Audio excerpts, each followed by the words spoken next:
दोस्तों, कैसे हैं आप? उम्मीद करता हूं कि आप सभी अच्छे होंगे। दोस्तों, आप लोगों से मेरी एक निवेदन है कि अगर आपको हमारी कहानी अच्छी लगे तो कृपया चैनल को शेयर और सब्सक्राइब करना ना भूलें और स्टोरीज हंट 2.0 के परिवार को बड़ा करने में हमारी मदद करें। दोस्तों, आज मैं आपके लिए एक ऐसी कहानी लाया हूं जो दिल्ली में नाइट ब्लॉगिंग करते समय हमारे साथ घटित हुई थी। यह उस समय की बात है जब ब्लॉगिंग और यूट्यूब पर वीडियो बनाने का ट्रेंड काफ़ी चल रहा था, और यह सब देखते हुए मैंने भी हॉन्टेड प्लेस को एक्सप्लोर करने का प्लान बनाया और अपने कुछ दोस्तों को इसके लिए तैयार किया। फिर एक दिन रात को हम लोग दिल्ली के एक सबसे लोकप्रिय हॉन्टेड प्लेस पर जाने का फैसला किया और हम सभी अपनी अपनी गाड़ियों से निकल पड़े। 45 मिनट की ड्राइविंग के बाद हम वहां पहुंच गए। मौसम थोड़ा खराब था और तेज़ हवाएं चल रही थीं।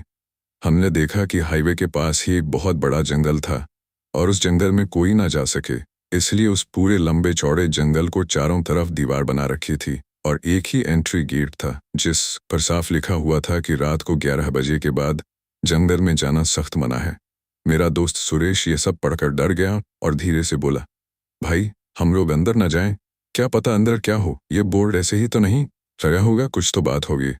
तभी मेरा एक दोस्त हंसते हुए हुए बोला, यार सुरेश, तू डर मत, हम सब है ना, ये बहुत कुछ नहीं होता है। जंगल में कुछ जंगली जानवर होते हैं और वो लोगों को नुकसान न पहुंचाएं, इसलिए बोर्ड लगा रखा है। अगर यहाँ सच में ऐसा कुछ होता तो दिन में लोग यहाँ घूमने क्यों आते?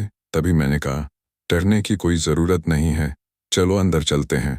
हम सब एंट्री गेट जैसे ही खोलते हैं अचानक से बहुत तेज़ हवा चलती है, जैसे मानो हमें अंदर आने से रोक रही हो। और यह सब देखते हुए सुरेश काफ़ी डरा हुआ होता है और बार बार एक ही बात बोलता है, यार रहने दो, अंदर मत जाओ, मुझे कुछ अच्छा नहीं लग रहा है। मैंने सुरेश से कहा, तुम डरो मत और साथ चलो। हम थोड़ी दूर ही अंदर जाते हैं, तभी हमें किसी के पायल की आवाज़ सुनाई देती है, छम छम, और हम वहीं रुक जाते हैं और देखने की कोशिश करते हैं यह आवाज़ कहाँ से आ रही है। तभी हमें ऐसा लगा जैसे हमारे बीच से कोई हमें छूता हुआ निकला हो, और कुछ ही दूरी पर फिर वही पायल की आवाज़ आती है, छम छम, और हम उस आवाज़ का पीछा करते हुए जंगल के बहुत अंदर चले जाते हैं। तभी एक बहुत डरावनी आवाज़ आती है, तुम सब इतनी रात को यहाँ क्या करने आए हो? इतनी सी आवाज़ सुनते ही हम डर से कांपने लगते हैं, क्योंकि वह आवाज़ कोई साधारण आवाज़ नहीं होती है। तभी मुझे एहसास होता है मानो मेरे पीछे कोई खड़ा हो और उसकी सांस लेने की आवाज़ मुझे साफ महसूस हो रही थी। मैंने अपने एक दोस्त से कहा, भाई, मेरे अपने एक दोस्त से कहा, पीछे कोई खड़ा है। तभी सब डरते हुए पीछे मुड़े और देखा एक खुले बाल वाली औरत जो दबे पांव जंगल की ओर कुछ दूर जाकर खड़ी हो गई और देखते ही देखते गायब हो गई। हम सब डर कर कांपने लगे और बाहर जाने का रास्ता ढूंढने लगे। तभी देखा वह औरत एक पेड़ की डाल पर उल्टी लटकी हुई थी। हमारा गला सूख गया और हमारे पैर कांपने लगे। हम वहां से बहुत तेजी से भागे और कुछ दूर जाकर देखा कि सुरेश हमारे साथ नहीं था। मैंने सब दोस्तों से डरते हुए पूछा, सुरेश कहाँ है? तभी बहुत तेज सुरेश की चीखने की आवाज़ आई। हम सुरेश की ओर भागे और देखा सुरेश एक पीपल के पेड़ के नीचे बैठा था और हमें देखकर मुस्कुरा रहा था। पहले तो हमें शक हुआ, फिर सोचा हो सकता है सुरेश मजाक कर रहा हो। मैंने सुरेश से पूछा, सुरेश, तुम इतनी तेजी से क्यों चीखे? उसने हंसते हुए भारी आवाज़ में बोला, मैं चीखा और कब नहीं, मैं नहीं चीखा। मुझे उसकी आवाज़ सुनकर इतना तो एहसास हो गया कुछ तो गड़बड़ है, और हमने तुरंत फैसला किया कि घर वापस हम अभी जाएंगे।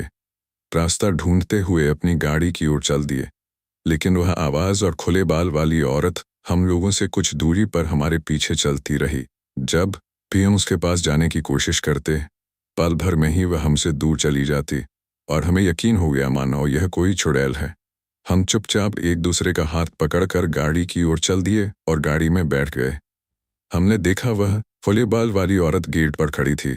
मेरे एक दोस्त ने धीरे से कहा, भाई, गाड़ी चुपचाप निकालो यहाँ से। मैंने गाड़ी स्टार्ट की और जैसे ही कुछ दूर आगे गए देखा वह महिला सड़क पर खड़ी हमें देख रही है। जब तक गाड़ी ने जंगल का रास्ता पार नहीं किया वह हमारा पीछा करती रही।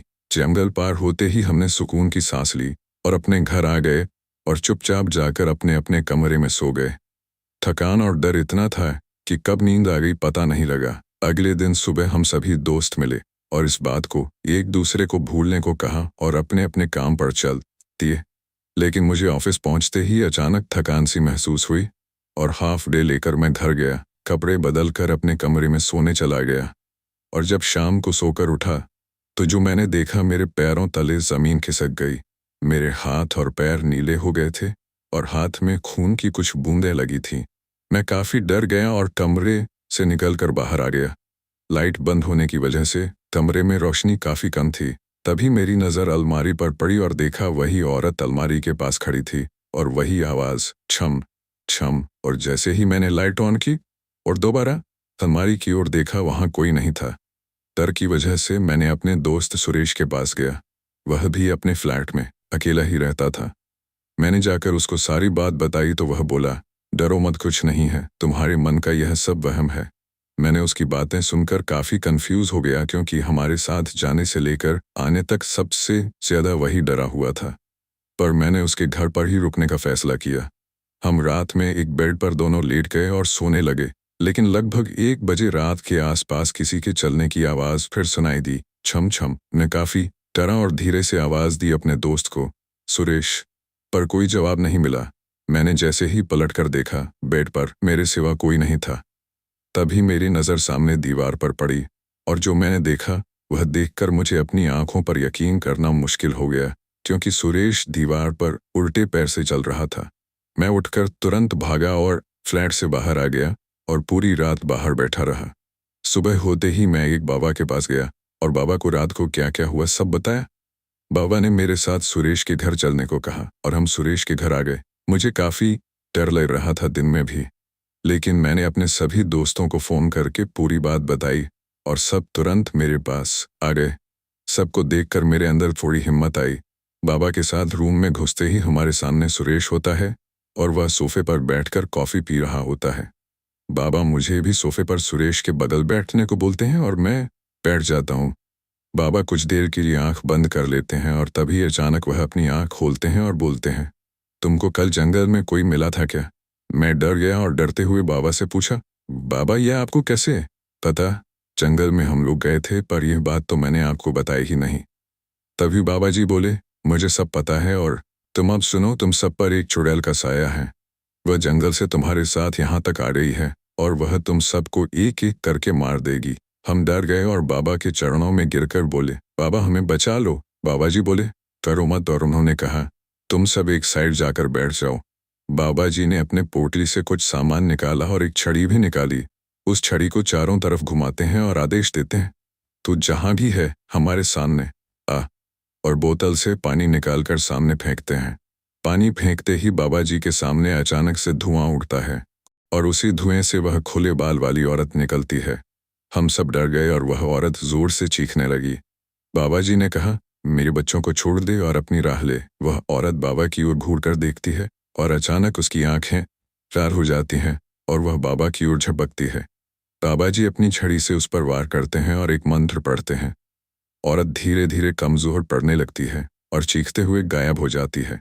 बाबा जी कहते हैं, अब तुम लोग यहाँ से चले जाओ, वह अब तुमको परेशान नहीं करेगी।